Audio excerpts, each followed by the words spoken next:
కాకినాడ జిల్లాలో పంట నష్టపోయిన కౌలు రైతులకు పరిహారం చెల్లించాలని ఏపీ సంఘం డిమాండ్ చేసింది. శుక్రవారం కలెక్టరేట్ వద్ద కౌలు రైతులు సంఘం ప్రతినిధులు ధర్నా నిర్వహించారు.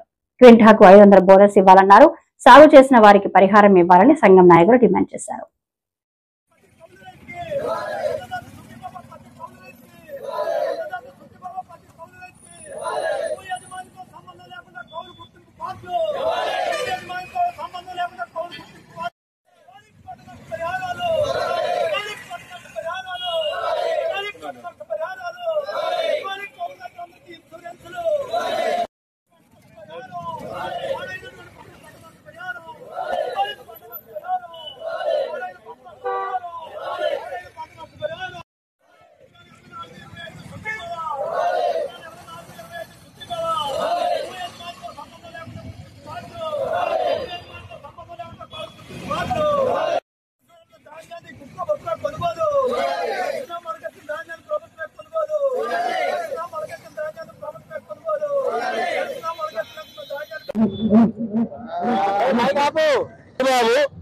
రాష్ట్ర కార్యదర్శి ఆంధ్రప్రదేశ్ కౌలు రైతుల సంఘం విజయవాడ.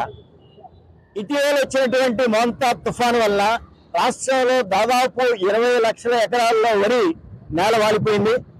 ఆ వాలిపోయిన ధాన్యం వరి చేతికొచ్చే అవకాశం కనిపించట్లేదు.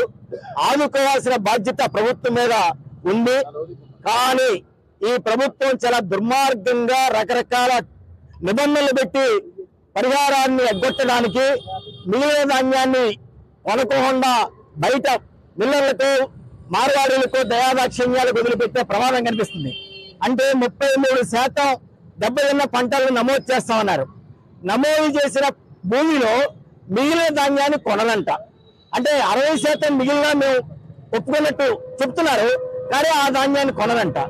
ఒకవేళ మళ్ళీ ఇంకో తుఫాను వస్తే ఈ సంవత్సరం ఆ తుఫాను మేము నష్టపరిహారం ఇవ్వనంటున్నారు. అంటే రైతుని పూర్తిగా ఆదుకునే ధోరణి కాకుండా ఏదో ఒక నిబంధనలు పెట్టి ఎగ్గొట్టే మార్గాలన్నీ బాగా గుర్తిస్తున్నారని చెప్పేసి అర్థమవుతుంది. కానీ ఇట్లాంటి దగా మోసం ఈ కూటమి ప్రభుత్వానికి పనికిరాదని చెప్తున్నాం. రెండో విషయం, పాత ప్రభుత్వం దుర్మార్గమైంది, వాడు రాక్షసులు, మేము మంచి మనుషులు, కొత్త చట్టం తీసుకొస్తాం, కౌలుదారులకి అందరికీ అన్నదాత సుఖీభవ వేస్తాం, ఇంకా కౌలుదారుల పరిస్థితి బంగారు మయం అయిపోతుందన్నారు. కానీ 2 సీజన్లు అయినాయి, ఇప్పటి వరకు